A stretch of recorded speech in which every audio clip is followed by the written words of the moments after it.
Singapore Press Holdings will be removed as one of the constituents of Singapore's benchmark index. It will be replaced by a real estate investment trust, Mapletree Industrial Trust. Now, the change will take place on the 22nd of June, and this is the third time in 12 months that a firm has been replaced by a real estate investment trust on the index. The Straits Times Index is made up of the top 30 stocks listed on SGX's main board, ranked by market capitalisation.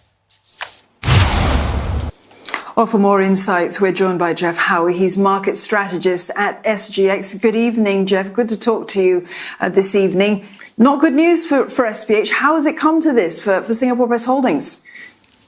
Oh, very, very close. Very close, actually. It's a very competitive process to be included in the STI. The quarterly rebalancing takes place, and for approximately 4 weeks before the change becomes effective, there's the review. And you look at the FTSE ST All Share Index, you rank all the stocks by market capitalisation on that day of the review, and then you work out what goes in and what goes out. And it was so close that had SPH's share price been, let's say, 2% higher and Fraser Logistics and Commercial Trust had not completed that merger, I think SPH would still be in. That's from my view of the actual market. And of course, remember, SPH has that exposure to property, the Clementi Mall, the Paragon, for instance. It spun off those assets in the SPH REIT back in, I think it was June 2013, and that's delivered investors' returns, I think stable annualized returns of 5% a year since then. And of course, it has I think a 70% deemed interest in the SPH REIT now. And of course, we've had the mall closures and so forth across the lockdown. So it was very, very unlucky. And particularly too, because this company, SPH, created the Straits Times Index as well back in the 60s. It has a base date of 100 back on the 30th of December 1966, and so therefore we know this index from that base date, it has generated returns between 6 and 7% to investors since then, just on a price basis only. So there's a lot of good history with the Straits Times Index. A lot of accolades and milestones it's achieved over those 54 years it's been around. And of course, as I said, it's created by SPH, but at the moment managed by FTSE Russell. Geoff, I just want to talk about the makeup of the index. So right now, we've heard it tracks the top 30 listed companies. Right now, REITs very represented. The thing is, even more are waiting in the wings. How do you think REITs will fare in the current economic environment? Because they've been flavour of the year for a long time.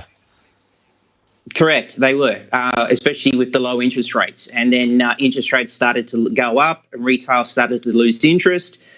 In terms of when we look at the net retail flows, and they started to back off a bit at the beginning of this year, but then we saw the weakness into the 23rd of March and interest rates come down, and then retail investors return into the market. And obviously there's challenges with what's happening in the lockdown, but they are important. They basically, if you look at the time Mapletree Industrial Trust, which is joining the actual index, when it listed back in 2010, the entire REIT sector was only $35 billion in market value. It's now $90 billion in market value. And you look at Mapletree Industrial Trust as well, that's had a phenomenal rise. I think that's delivered annualized total returns of around almost 20% since it actually listed. It's grown its actual fund from $2.1 billion to $5.9 billion over that 10 years or so it's been listed. So that they have grown. They still, though, you'll have six REITs in the STI effective June 22nd. They will make up around 12.5% in total. So Mapletree Industrial Trust will go in with 1.7% weightage.